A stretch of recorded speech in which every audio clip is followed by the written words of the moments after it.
Happy spring. Yes, happy first day of spring, everybody. Thank you for joining. Hey, thank you, Pet Uncle, for sharing. Oh, wait, that was me. Hey, Dog Trainer. Hi, Don. Hello, everybody. Good morning, live viewers. Good morning, replay viewers. Great to meet you for the first time, too. Thank you. Well, welcome, everybody, to the debut episode of Wag of the Tail on the Petscope TV, the Periscope's first and so far only network all about pets and animals. Hey, Ron, thank you for calling. Thank you for sharing. Donna, thank you to everyone also. Thank you for sharing. Welcome live viewers, welcome replay viewers. My name is Randy Lyman. I am the Pet Uncle. I'm a pets and animals blogger and the co-owner of Style Pets, which is an online boutique.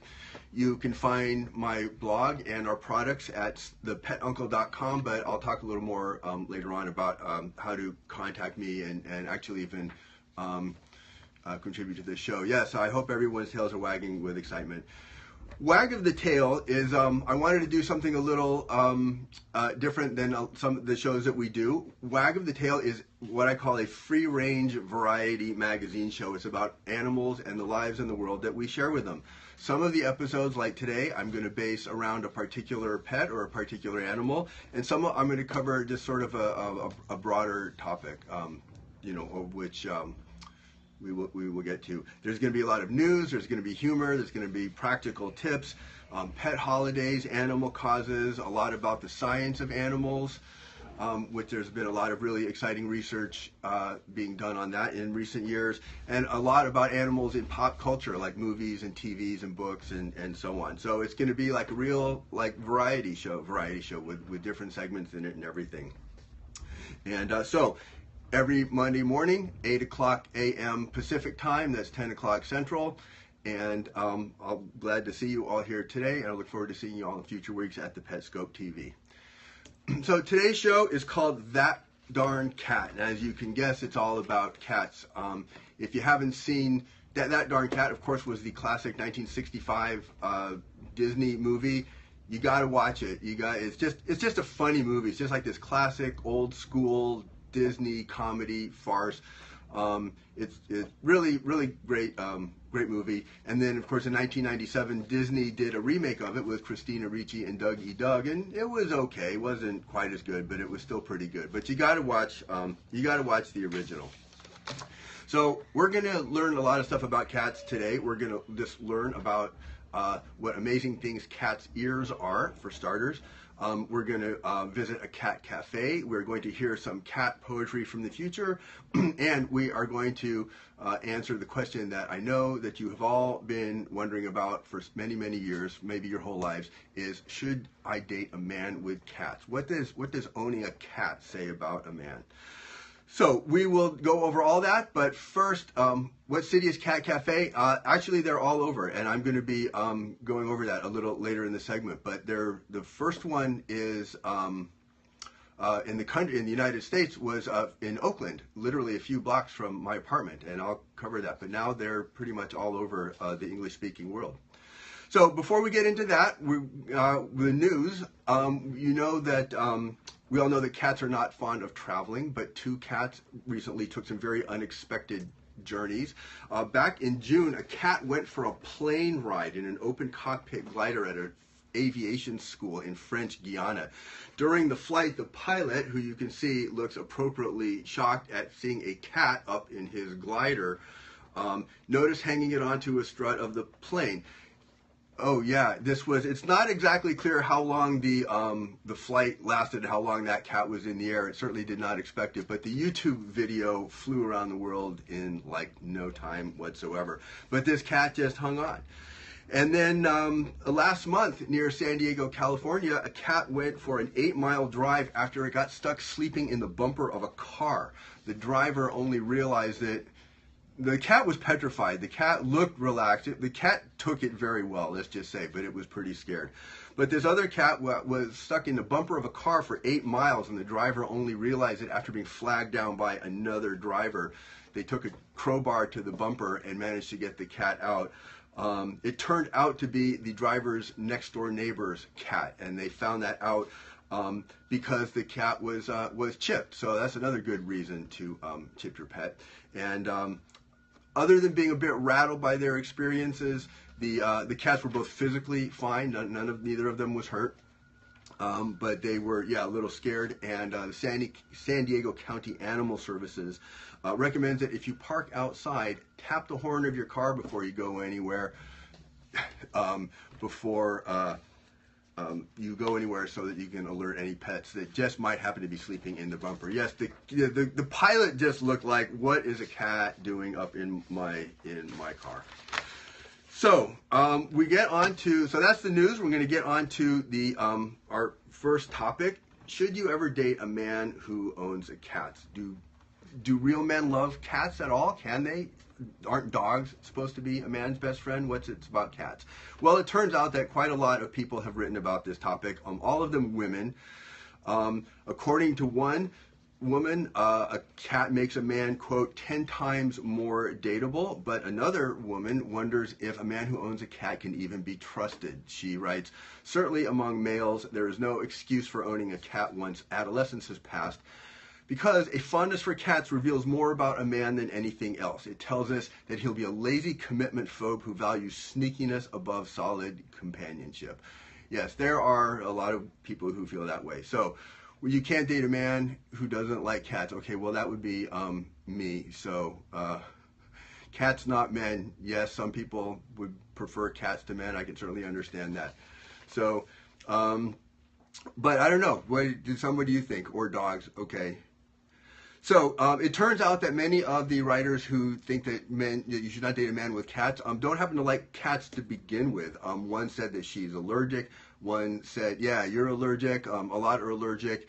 A lot of women complain about men are always just saying, oh, it's from my ex. I got it from my ex, and they're just kind of hearing that. A lot of them just admit, hey, it's not you, it's me. I just don't like it. But the fact is that most women, if it's a pink cat, well, I don't know. Are there pink cats? I haven't seen a pink cat. I know there's orange ones. But most actually think that having a cat says good things about a man. According to PetMD, owning a cat shows a sense of responsibility and ability to men versus cats, cats stay. Yes, a lot of people say that. PetMD says owning a cat shows a sense of responsibility and an ability to make a commitment to a complex creature with many needs and moods. And boy, do women love a man who can handle a creature with personality issues. That comes straight from PetMD. If a man can handle being with a cat, he understands a woman's need to be independent. Men who own cats are likely to be perhaps cleaner than other men, because cats are always cleaning themselves. They're not clingy in relationships, just like cats are not.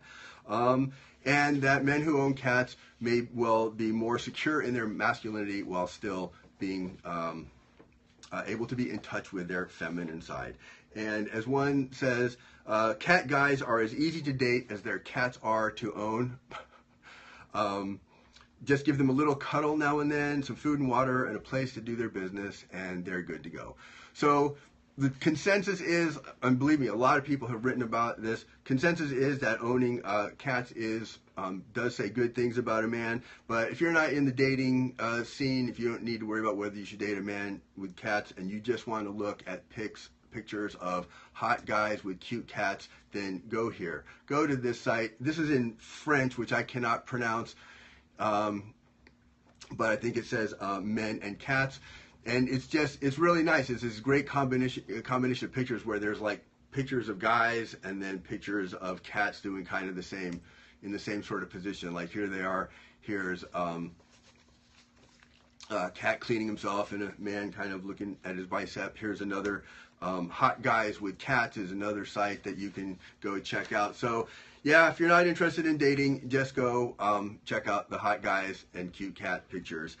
And I have links to all of these and actually all the resources that I'm going to be presenting on the show, all the links and everything at a variety of places. Whether you can follow me on Periscope and Twitter, but I have recaps of the show that are on my blog on WordPress at thepeduncle.com. I've also started publishing on Medium.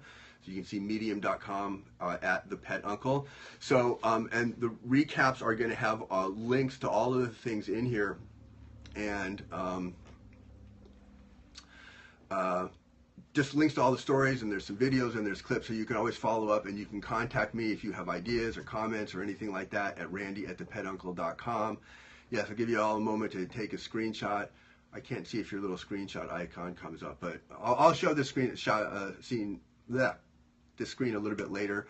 And you can always watch replays of the show at wagofthetail.live, which is the Periscope TV's Catch account, and there's a collection with just every show that's on has its own show. So if you go to wagofthetail.live, you can just get the watch all the replays right there.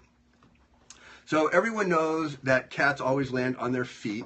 Even when falling a very short distance, they can right themselves almost instantaneously, even when they fall from just a very, very small distance. And why is that? Well, simple. It's because of their ears.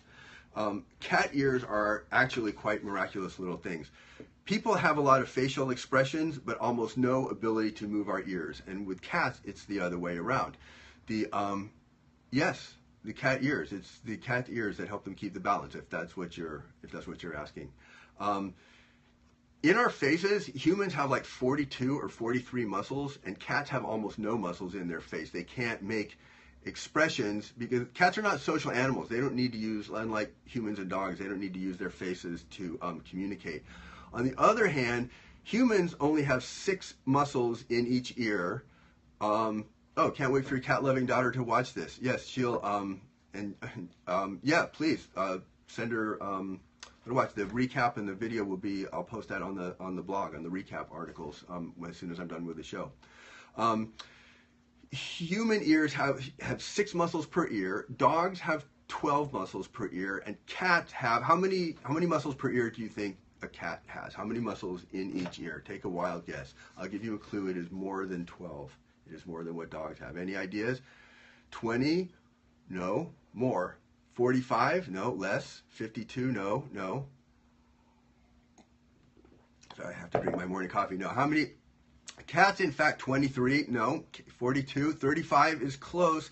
Cats, in fact, have 32 muscles in each ear. Yes, good trivia question. You heard it here. Cats, in fact, have 32 muscles in each ear. They can rotate their ears 180 degrees. They can rotate them independently. They can hold their ears in more than 50 different positions. They can move their head in one direction and their ears in another direction. Ears are actually very essential to a cat's life. Ears there also regulate the cat's body temperature. If the cat is kind of too heated up, then the blood vessels in the ear, they will dilate and release some of that excess heat. And then to keep heat in, the blood vessels will contract. How many muscles in a cat's ear? 32 muscles in each ear. I know you wouldn't believe that by looking at, but some are down in the base, some are up in the flap of the ear. And unlike dogs, cats almost never have like flappy ears. Oh, you're welcome. Cats never have floppy ears. Cat's ears are always pointing upright. And what they do is, the way that the ears help them keep their balance is, like people and like dogs, we find our balance through like these semicircular little canals in the ear that are sort of like spirit levels. They help us keep balance. And with a cat, when the cat falls, the fluid in the air shifts. So it tells the cat's out of balance, and then immediately the cat rotates its head until it equalizes the level of the fluids, and then the body moves around to fall in line with that. And that is literally happens in just a tiny fraction of a second. The ears are used to communicate too through all these positions. If the cat's ears are up and pointy, it's probably just paying attention. Slow-mo video proved it. Yeah, I've heard that. You know, I've got to look that up. They have actually seen this. Cats are listeners. There, I'll get to the cats have actually, Ron, since you brought it up, cats have actually among the best hearing in the mammal world. They can hear frequencies 3 times higher than humans. They have the only mammals that have better hearing than cats are actually like rodents, like mice and rats and bats and guinea pigs. And They communicate with just the ear positions. Like if it's up, they're probably perky and attentive. If the cat's ears are just flat, it's probably just scared. If they're flat and back, it's probably angry and you want to stay away from it. You see a lot of times cats just sitting there and their ears are just kind of rotating in different directions. That's why they leave when you sing. Oh, maybe that's it. Maybe that's it. I don't know. Well, that is why they're good hunters, because they are able to locate high-pitched sounds literally they can locate the source of a sound within a few inches from like several feet away. So they're extremely sensitive hearing. And also, cats have you ever notice like around the bottom outside of the ear, they have a little pocket. No one has been quite sure what these little pockets are for. They're sometimes called the Henry's pocket. The real medically correct term for them is called the feline cutaneous marginal pouch. And these apparently actually help a cat's hearing, because what they do is they catch these little pockets, they catch high frequency sounds and they bounce them back and forth inside a little bit, and that causes interference with the low frequency sounds and makes the low frequency sounds softer and the high frequency sounds louder, and so they're able to hear those higher frequency sounds that are the sounds that mice and rodents make when they're scurrying through the bush. Yeah, it is pretty fascinating. I know. Have we not like all wondered what are those little pockets for? They are actually to help a cat with the hearing. They actually filter out or help filter out the low frequency sounds so they can hear the mice and things scurrying. And cat ears require some care and cleaning like other parts. I have a blog post about cat ears. There's a link to it in the recap post that you can see. It's basically pretty simple. You want to use like some cleaning fluid and cotton swabs, not Q-tips to get downtown. But there are some videos that can give you some real expert instruction on my blog post about how to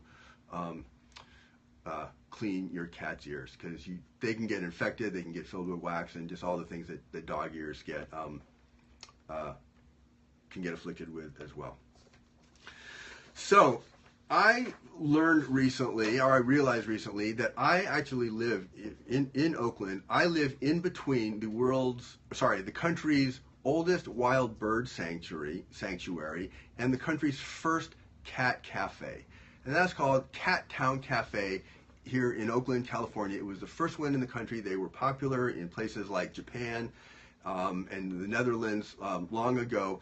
And about a year and a half ago, in October 2014, a couple cat lovers here in Oakland decided to kind of expand and create a cat cafe. And there is a cat zone. You can see it's got really colorful walls. It's got buildings that are made to designed to look like please go from there. I will do that. I've got photos up on the website that shows some pictures of what it's like there. I actually have been thinking about that. I need to go down there. They have, I think, on Thursday nights a cat yoga class, which I probably won't get the scope from that, but I'll certainly go down and check it out and report on it. But it's a really nice place. You can go in. There's a cat zone where you can go and hang out and play feline hikers and climbers. No joke, I can believe it. Cat yoga, yes. Cats are really interesting in yoga class. I've seen videos of that. This is like the top of Oakland's City Hall, and there's a cat climbing up in there. And of course, because this is Oakland, there is a medical catnip dispensary. What else would there be? But you can go into the cat zone and you just kind of hang out for an hour with the cats. You make a little donation and you can just hang out. You can watch them sleep, you can play with them, you can pet them, you can just kind of chill out. When you walk in, there's a cafe zone where you can get, they call it wet food and dry food. It's basically drinks and snacks for people. And then you can go and you can hang out with the cats. Are they formal about vaccine status?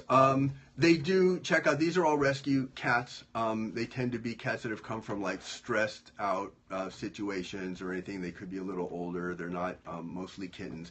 But they take good care of the cats. They make sure that the cats are, they have their vaccinations. You fill out the adoption forms and all that. And last I was in there, they had been getting cats adopted at the rate of about one a day on average. So they've got has to be hundreds of, more than 100 at least, cats that have They supply the cats. Yes, these are our shelter cats.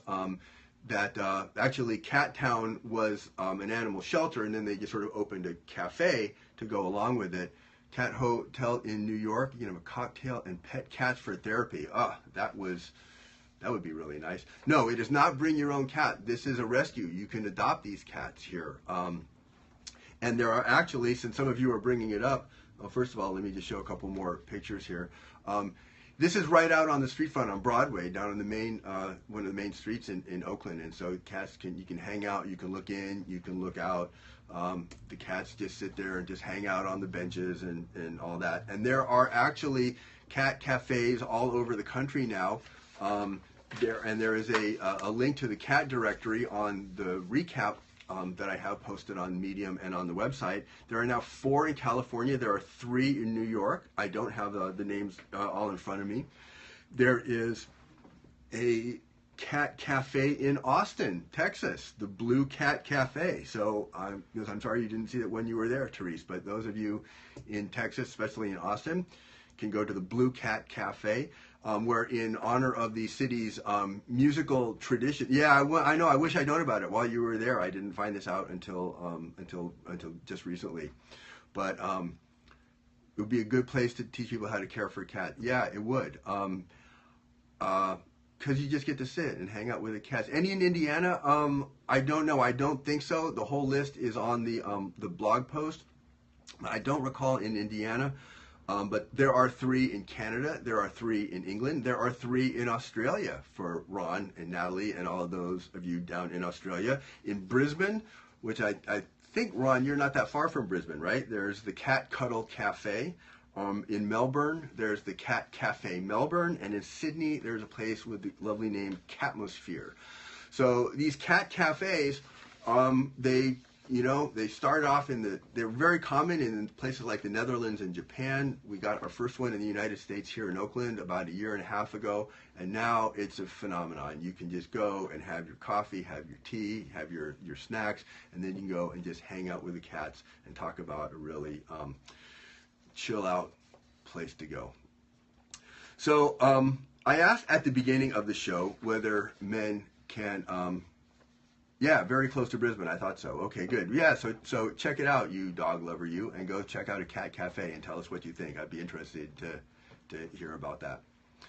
So I asked at the beginning of the show whether real men can love cats. So I'm going to end today's show with a poem written and originally performed by what I think is the realest cat-loving real man of all time, except he hasn't actually been born yet because he's from the future. And he won't even actually be born because he's not really human. And who else could I mean but Data, the android from Star Trek The Next Generation, which is a late 20th century show that's set in the middle of the 24th century. In season 6, episode 5, which is entitled Schisms, Data reads a poem he composed about his cat called Ode to Spot. The show kind of aroused a little bit of controversy at the time because Spot, Data's cat, is a female, and as, quote, everybody knows, all orange tabby cats are male. In fact, that's not quite true. About 80% of orange tabbies are male and 20% are female. So Data wasn't entirely wrong, but it did cause a little controversy. And Lieutenant Commander Data was created to replace the character of Spock in Star Trek, but he quickly became all of his own character, all of his own, and he's also very different. Spock was constantly trying to deny and repress and hide his emotional human side, whereas Data was always trying to discover it and to become more human and realize understand human emotions and what it means to feel things and what it means to be human. So if I had a Real Man Love Cats award, I would give it to Data for trying harder than any man or android, past, present, or future, to learn to love cats. And so I'm going to close out the show by reading Ode to Spot by Lieutenant. It's a very short poem, and it's quite enjoyable. It's quite a clever poem that was written, actually, I think they're not quite sure. It was written by the show's writers, obviously. They're not really quite sure who. But here is Ode to Spot by Data. Felis catus is your taxonomic nomenclature, an endothermic quadruped carnivorous by nature. Your visual, olfactory, and auditory senses contribute to your hunting skills and natural defenses. I find myself intrigued by your subvocal oscillations, a singular development of cat communications that obviates your basic hedonistic predilection for a rhythmic stroking of your fur to demonstrate affection. A tail is quite essential for your acrobatic talents. You would not be so agile if you lacked its counterbalance. And when not being utilized to aid in locomotion, it often serves to illustrate the state of your emotion. Oh, Spot, the complex levels of behavior you display connote a fairly well-developed cognitive array. And though you are not sentient, Spot, and do not comprehend, I nonetheless consider you a true and valued friend. So, thank you for watching That Darn Cat. That concludes today's show. 8 a.m. Pacific time on the PetScope TV, 10 a.m. Central. In a couple hours, tune in. We have another show on called, it's Melissa's Tort Rescue Talks. That's on in about 2 hours at I guess it's 12:30 Central Time. Next week, I will be doing a show about rabbits. And also, because it's the day after Easter and we're coming up on April, I will be going over April's pet holidays. And there's pretty much everything for any kind of pet holiday you can imagine in April. So that's what we're going to be covering next week. You can, this is where you can contact me, follow me, get the recaps of today's show, all my other scopes, and Wag of the Tail archive. Wag of the Tail archive is at wagofthetale.live. And thank you, everybody, for watching. I will look forward to seeing you next week at the same cat time, same cat channel. And this has been Wag of the Tail. I'm Randy Lyman, the Pet Uncle. And thank you for watching. Thank you for all the hearts. I don't know how many hearts I got. Apparently, I passed 100,000 hearts the other night after trivia. And so thank you for the sharing on Twitter and inviting your followers. And looking forward to updates on the rabbits. I'll let you know. I'll give you an update on some of the rabbits because of that rabbit rescue I was working for. Some of them have been adopted. Some of them have moved. So they've definitely been moving some rabbits. So thank you again for watching Wag of the Tail. I'm Randy Lyman, the Pet Uncle, and I will see you all again next week. All right, have a good day. And happy spring.